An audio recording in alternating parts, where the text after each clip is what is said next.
Magandang gabi po sa ating lahat. Ating pong basahin ang aklat ng mga awit, kabanatang 145, talatang 1 hanggang 3, na ganito po ang sinasabi.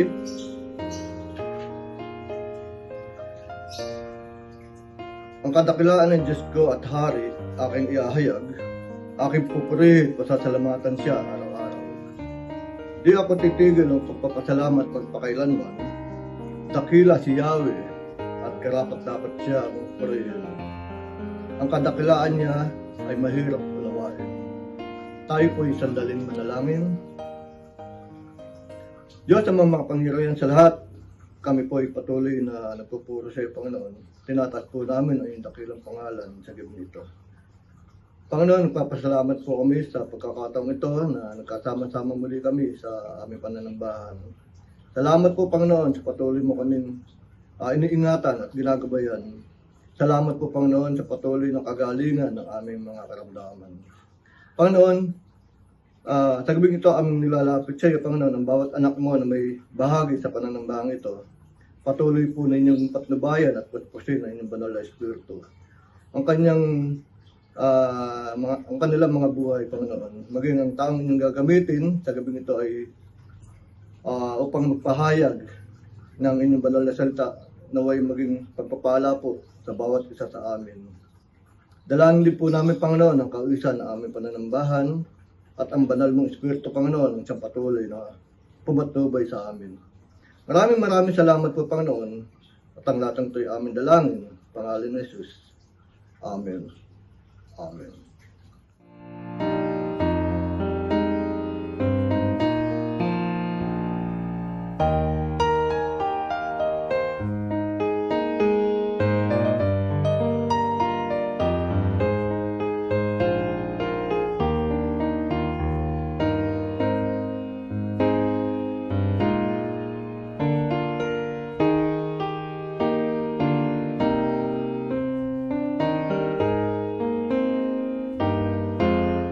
Magandang gabi po sa lahat.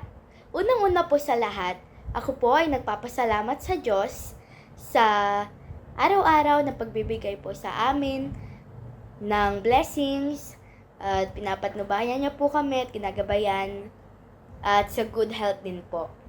Nung Pasko po ay kami ay nagkaroon ng salo-salo na magkakapamilyang Talampas family at masaya po kaming nakapag-bonding. At nagpapasalamat din po ako sa kanya sa isang buong taon na paggagabay po sa amin ng pamilya. At papasalamat din po ako sa kanya sa good grades po na ibinibigay niya sa akin sa school. With honors pa rin po ako this first and second quarter. And papasalamat din po ako sa lahat ng talents na ibinigay niya sa akin na nagagamit ko din po sa ministry, sa church po. At sa health naman po, kami po nila mama at papa, karoon po kami ng ubo po at sipon nung nakaraan po. At pero po, ngayon ay magaling na po kami at nagpapasalamat po kami sa Diyos. Sabi nga po sa Matthew 19:26, with God, all things are possible. Yun lang po. Maraming salamat po. And to God be the glory.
sa aking naranasan panalangin. Ako'y dinaling galing at pagbiyaya niya'y laging nananaig at sa akin naghahatid.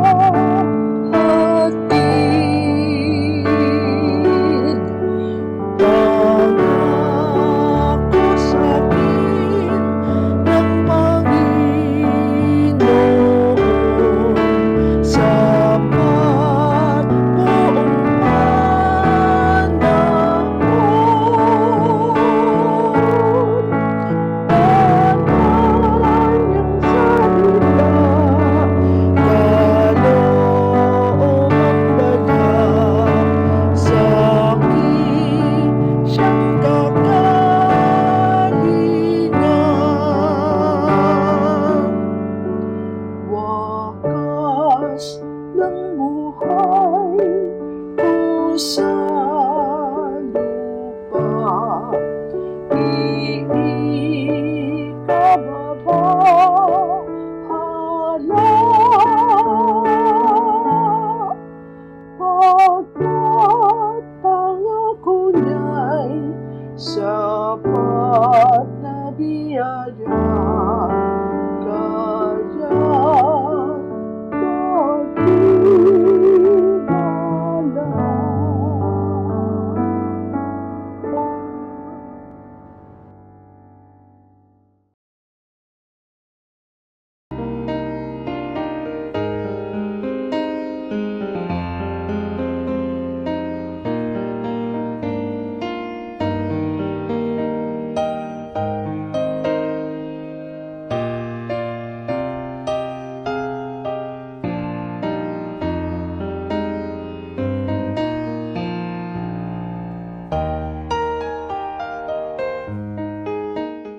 Muli po ay isang napakalaking, it's a great privilege po na muli ay makapagdala ng mensahe ng ating Panginoon Diyos sa atin po lahat. Kumusta na po ang inyong bagong taon? Nawa po ay tayo ay ligtas at mapayapa po natin na ipagdiwang ang bagong taon. Ang mga Pilipino po ay nakagawian na tuwing bagong taon na nagsusuot ng mga polka dots, no? May mga pagkain bilog at may mga pagkain malakit. Meron din silang gumagawa din po ng mga New Year's resolution. Ibig sabihin ay yung plano nila for the whole year, yung pwedeng baguhin, yung pwedeng simulan. Ganyan po yung mga Pilipino, no? Pero po tayong mga nakakakilala na ay hindi na po natin ginagawa yan. Pagkat simula po nang natanggap po natin ating Panginoon, tayo po ay bago na. Ang tunay pong bago ay nagsimula nang tanggapin natin ang ating Panginoong Hesus bilang ating Panginoon na tagapagligtas. Ngayon gabi po ang pag-aaralan po natin ay ang buhay ni Zacchaeus. Zacchaeus. List po muna ako dun sa ating verse for the day. Ito po yung Hebrew 9. Ilipat po muna ako sa Luke 19:1-10. Ito po ang buhay ni Zacchaeus, no? Matatagpuan po natin sa aklat ng Lucas, kabanata 11, talata 1-10. Matutunghayan po natin kung paano ang isang makasalanang si Zacchaeus ay tumanggap at binago ng ating Panginoon. Ito po ay pinagmatang kong restart, new beginning. Basahin po natin, samahan niyo po ako sa pagbasa po ng aklat ng Lucas, kabanata 11, talata 1-10. Pumasok si Jesus sa Jericho at naglakad sa kabayanan. May isang tao roon, ang pangalan ni Zacchaeus, isang pinuno ng mga maniningil ng buhis at siya'y mayaman. Sinikap niya makita si Jesus upang makilala kung sino ito. Ngunit sa dami ng tao, hindi niya ito nakita sapagkat siya ay medyo pandak. Kaya't patakbo siyang nauna sa daanan ni Jesus at tumakyat sa isang puno ng sikamoro. Pagtapat ni Jesus sa lugar na iyon, ay tumingala siya kay Sakeo at sinabi, Sakeo, bumaba ka agad sapagkat kailangan kong tumuloy ngayon sa inyong bahay. Nagmamadaling bumaba si Sakeo at tuwang-tuwang tinanggap si Jesus sa kanyang bahay. Lahat ng nakakita nito ay nagbulong-bulungan. Makikituloy siya sa isang makasalanan, sabi nila. Tumayo si Sakeo at sinabi niya kay Jesus, Panginoon, ipamimigay ko po sa mga mahihirap ang kalahati ng aking mga kayamanan. At kung ako'y may nadayang sino man, sasauli ko ito sa kanyang ng pang-apat na beses. At sinabi sa kanya ni Jesus, ang kaligtasan ay dumating ngayon sa sambahyang ito sapagkat anak din ni Abraham ang taong ito. Ang anak ng tao ay naparito upang hanapin at ligtas ang mga naliligaw. Purihin po ang pagbabasa ng banal na salita ng Diyos. Tayo po'y manalangin. Diyos ang makapangyarihan sa lahat. Marami pong salamat na ito. Isang bagong taon, isang bagong araw na ibinigay mo sa amin. Nawa po, Panginoon, ay patuloy buksan ang aming puso at ang aming isipan sa mensahe na ipapagkaloob niyo po sa aming gabi. Maraming po salamat, Panginoon. In Jesus Christ's name we pray. Amen, amen, and amen.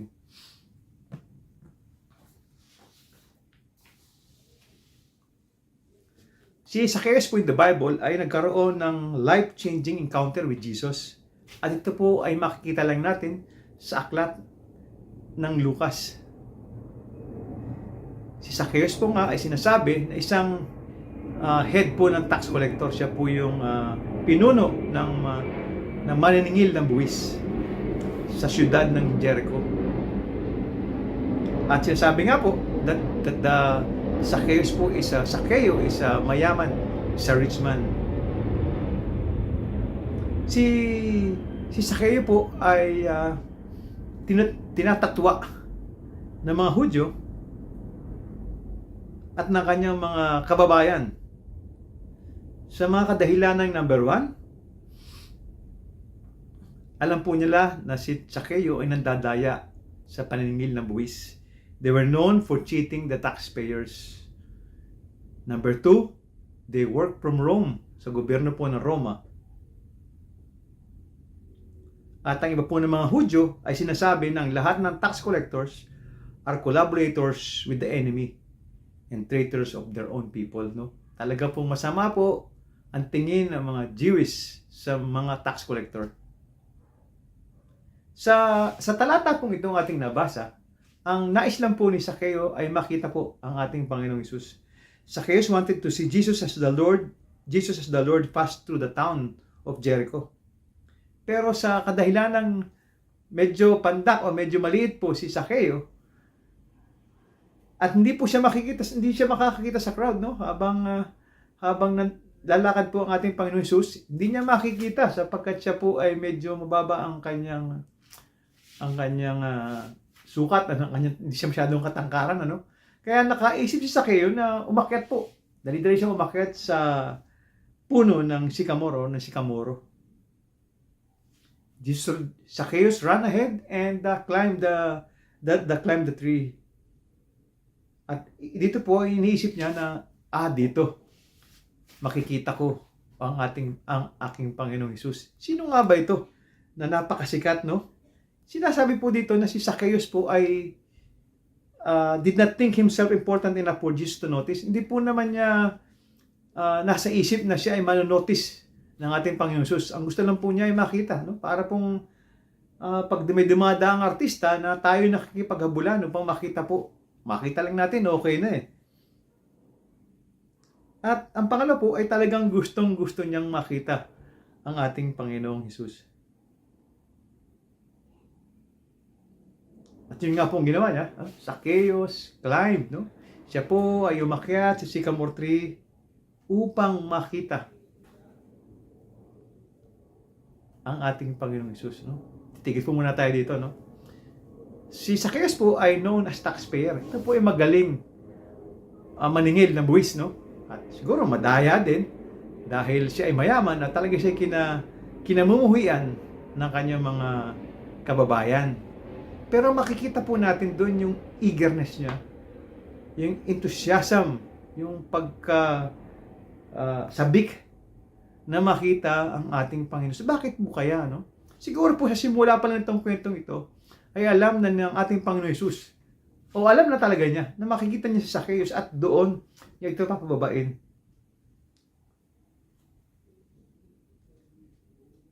And to complete the astonishment of Zacchaeus and the crowd, no?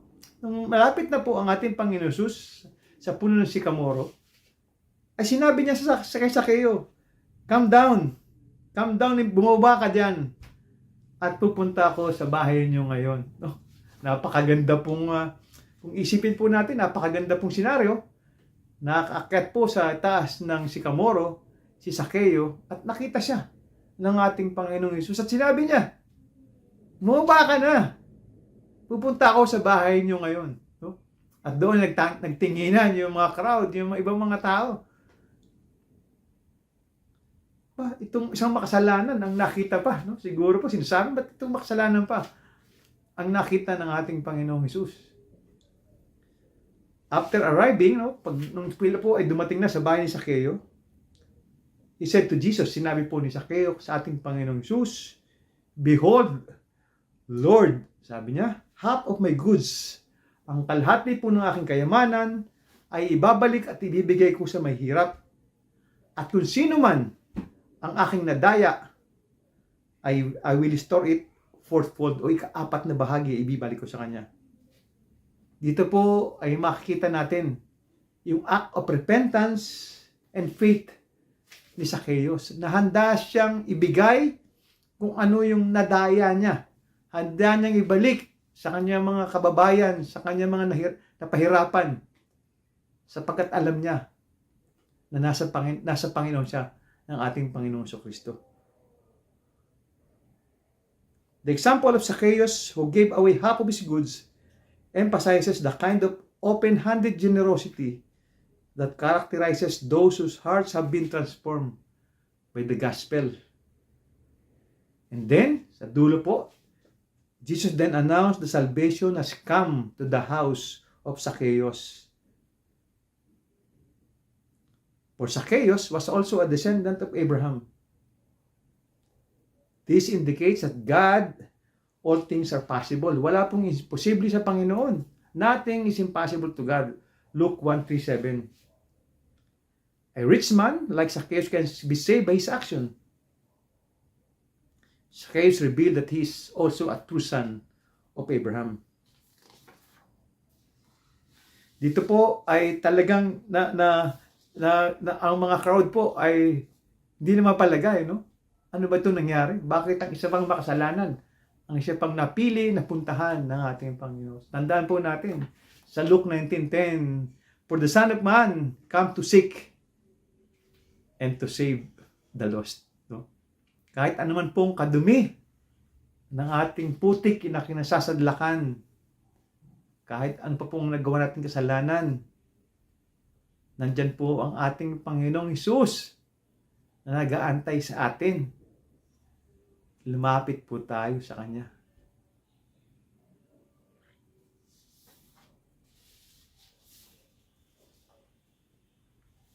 Zacchaeus' story is very inspiring story to everyone. No, napaka-inspiring po nito. Nagbago po siya, restart, new beginning.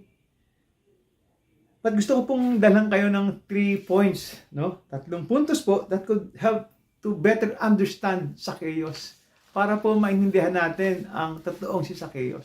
Number 1, Zacchaeus as known by the crowd. Sino po ba itong Zacchaeus sa paningin ng mga crowd o ng mga mamayan?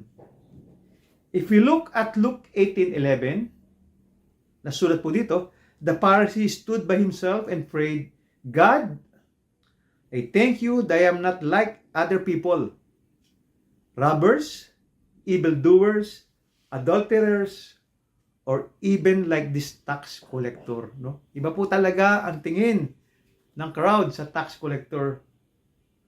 Zacchaeus, as a tax collector, was thought of as a sinful and greedy man by the Pharisee. Talagang iba po ang tingin ng crowd sa isang tax collector. They are sinful and greedy. Historically, collecting taxes po ng mga panahong yon is a career that have negative reputation. Kinamumuhian po siya ng mga tao because they ask for money from people, and also na talagang dinadagdagan nila, dinadaya nila yung buhis, no? Upang sila ay kumita na malaki. At yung pong panahon po ng mga Roman taxes po were very excessive, napakalaki po ng mga taxes, and the Jewish people were not happy about the situation, especially since they were the oppressed and paying taxes for a nation that was not their own. Galit na galit po sila sa mga tax collector. In the Bible, and Jesus also compared tax collector to the pagans, as written in Matthew 18:17, if they refuse to listen even to the church, treat them as you would a pagan or a tax collector. Talagang iba po ang tingin ng mga tao sa isang tax collector.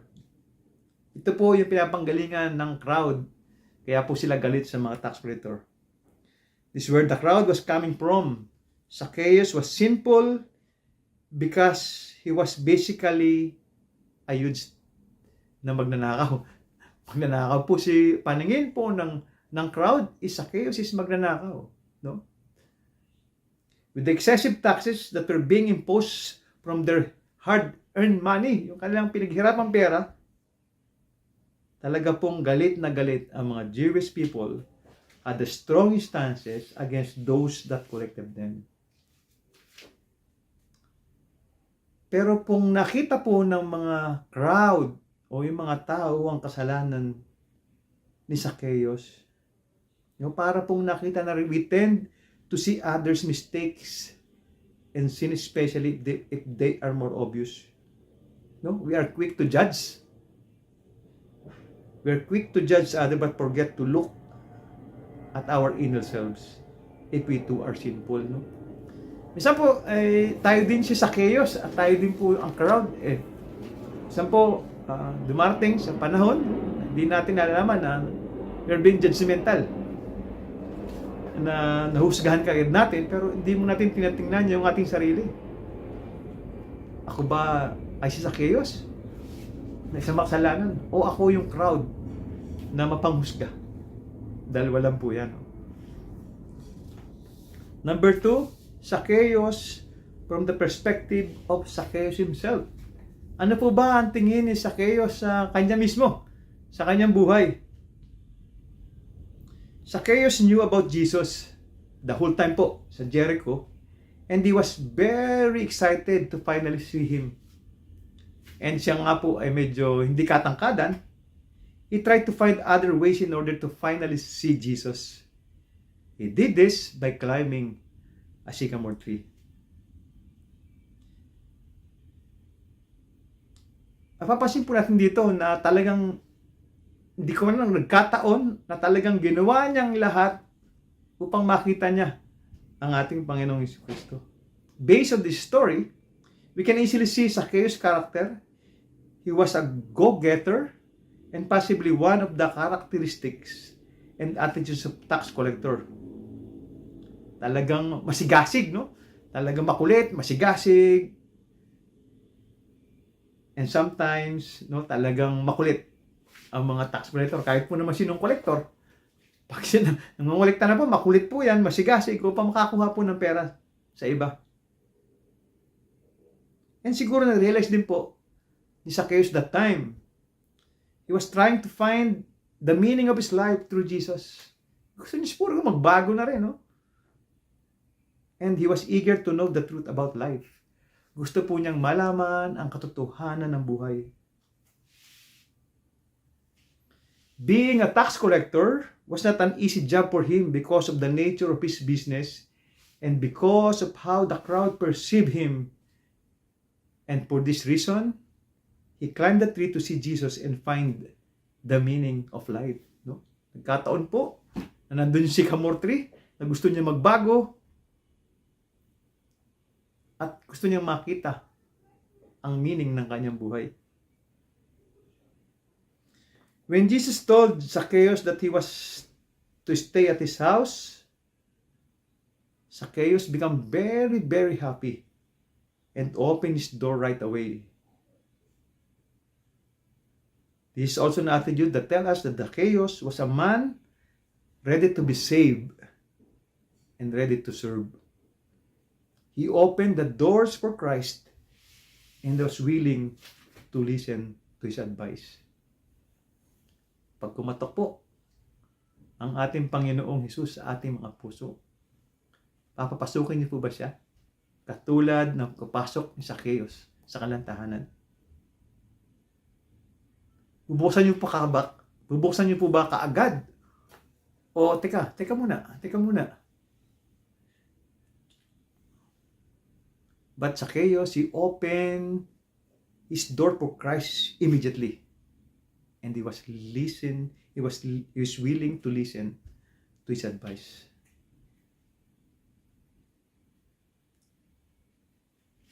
Dito po ay makita natin sa napaka-busy nating buhay, the world full of noise in every area of our life, no? Napakadaming mga ingay, napakadaming mga challenges and difficulties. We tend to want to find meaning in our lives to fill the gap that we're experiencing, no? Yung mga pinagdadaanan na sino kaya ang makakasagot?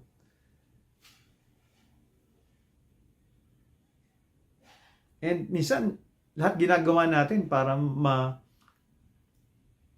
malampasan natin yun. You have to climb trees, no?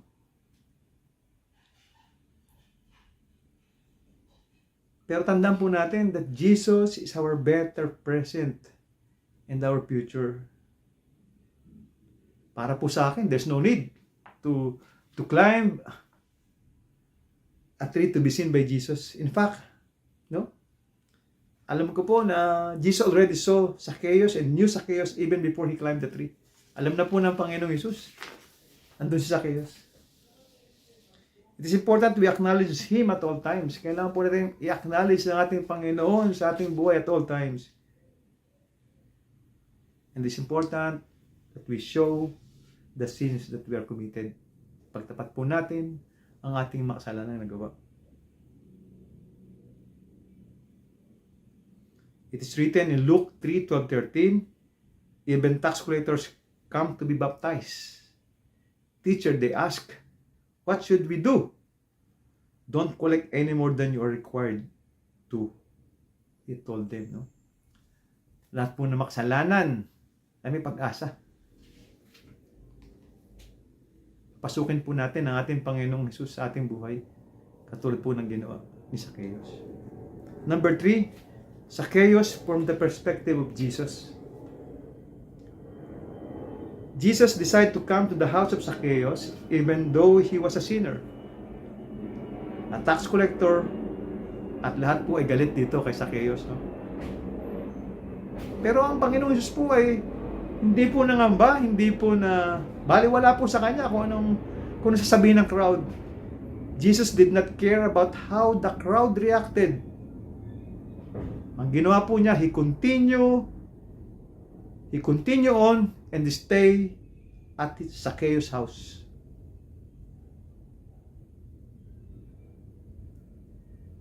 Napakaganda po, ano? Di na po pinansin ng Panginoon ng crowd. Okay lang yan, wala yan. Pinansin ng kung ano ang marinig niya ng mga tao. Ang gusto niya ay makapasok sa bahay ni Zacchaeus. His words, I must stay at your house, were not a request. Hindi po ito request, but more of a command. Ito po ay isang utos that he needed to invited and to stay with Zacchaeus. Jesus already knew that Zacchaeus needed to invite him to stay, not just in his home. Hindi lang po sa bahay ni Zacchaeus, ngunit sa kanyang puso ni Zacchaeus. Jesus came to the world to save us from our sins so we could stay Him forever. Hindi lang po yung tahanan ni Zacchaeus ang pupuntahan ng ating Panginoong Hesus, kundi ang puso po. Ang puso po ng bawat isang makasalanan.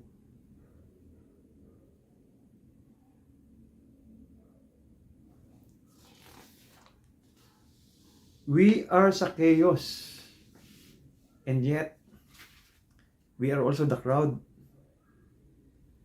There are moments in our lives when we can tend to be judgmental by stereotyping people based on worldly criteria. We are all sinners. Lahat po tayo ay makasalanan. Wala ni isang malinis, wala ni isang matuwid. Ngunit ang lahat po ay may karapatang magbago. Lahat ay may karapatang tatalikuran ang mga nagawang kasalanan. Katulad na ginawa ni Zacchaeus, lumapit tayo sa Panginoong Hesus, tanggapin natin siya bilang ating Panginoon at tagapagligtas. And then we have the direct access. Magkakaroon po tayo ng direct access sa ating Panginoong Hesus. Restart with Jesus. Simulan po natin ang bagong taon sa ating Panginoong Hesus. And yet, there are moments in our lives when we know we have sinned. We need to repent our sins by talking to Jesus na papuntahin ang ating Panginoon sa ating puso at tanggapin siya bilang ating Panginoon at tagapagligtas. Luke 19:10, for the Son of Man come to seek and save the lost. Restart, new beginning. Tayo po'y manalangin. Diyos ang mamapapalit sa lahat, maraming pong salamat sa buhay na ibinigay mo sa amin. Maraming pong salamat sa mensahe na iyong ipinagkaloob mo sa aming gabi to. That kahit po kami ay makasalanan, kahit ano po pang kadumi ng putik na aming kinasasadlakan, lumapit po kami sa inyo. Lapit po kami sa inyo, Panginoon. Alam po namin na buong puso nyo kami tatanggapin at papatawaran namin ng mga kasalanan. Maraming po salamat, Panginoon, sa iyong pag-ibig. Maraming po salamat sa iyong pagpatawad sa aming mga kasalanan, Panginoon. Thank you, Father God. Thank you, Jesus. Maraming po salamat. In Jesus Christ's name we pray. Amen, amen, and amen.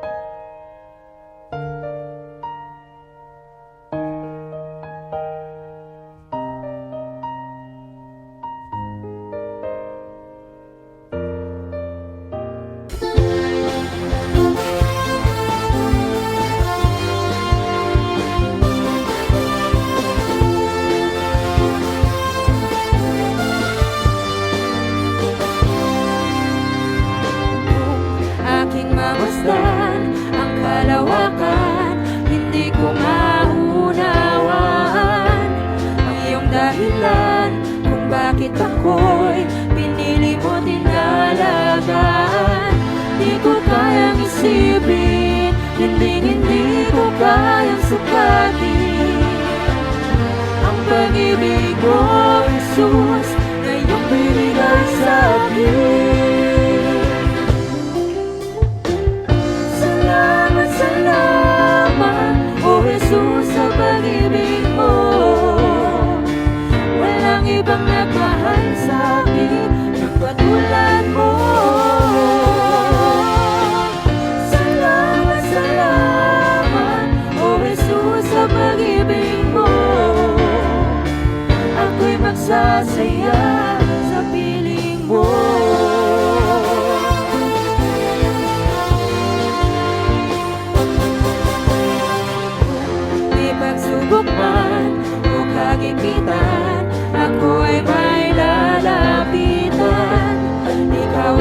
ang aking sandigan. Hindi mo ko pababayaan.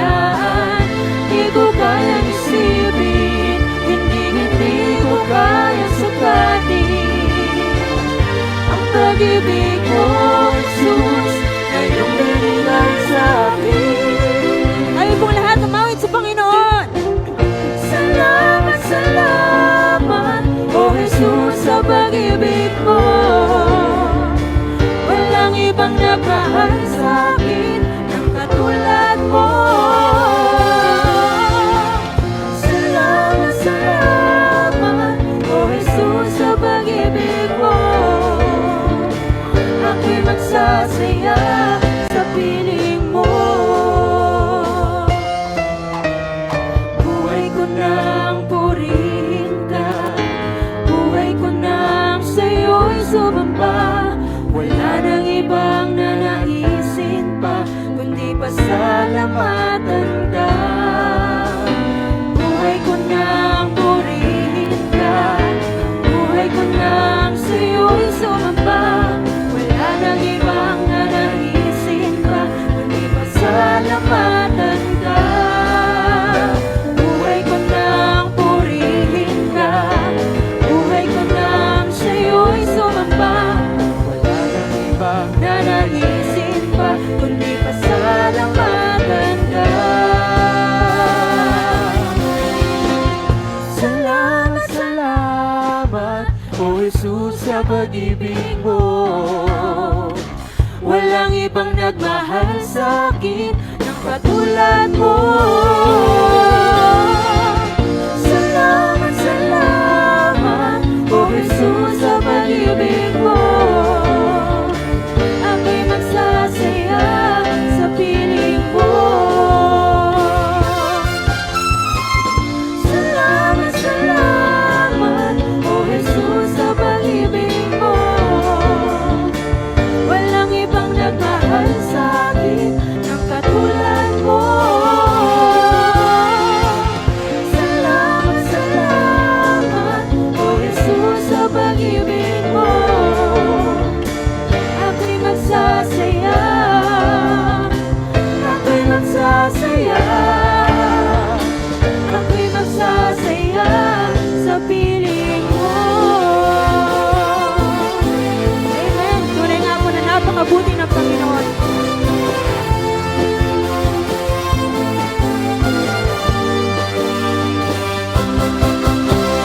Amen. Bigyan po natin ng malakas sa palakpak ang ating Panginoon.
Sama-sama po nating basahin mula sa Juan 14, 1-3. Huwag mabagabag ang inyong puso. Sumampalataya kayo sa Diyos at sumampalataya rin naman kayo sa akin. Sa bahay ng aking ama ay maraming tahanan. Kung hindi gayon, sasabihin ko sa inyo na ako'y paparoon upang ihanda ko ang lugar para sa inyo. At kung ako'y pumunta roon at maihanda ko ang isang lugar para sa inyo, ako'y babalik at kayo'y tatanggapin ko sa aking sarili, upang kung saan ako naroroon, kayo rin ay naroroon.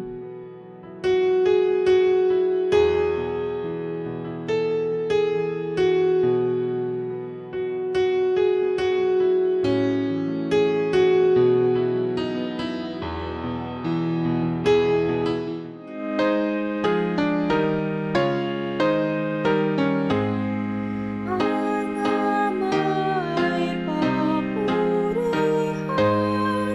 Anak, Espiritong Banal, ng mga taong nilalang at ng tanang sanlangitan. Amen. Tayo po ay manalangin. Aming Diyos, amang makapangyarihan sa lahat, Panginoon, maraming salamat sa gawing ito. Maraming salamat na kami ay nakasamba po sa iyo. Nagbigay kami ng panahon para sambahin ka sa Espiritu at sa katotohanan.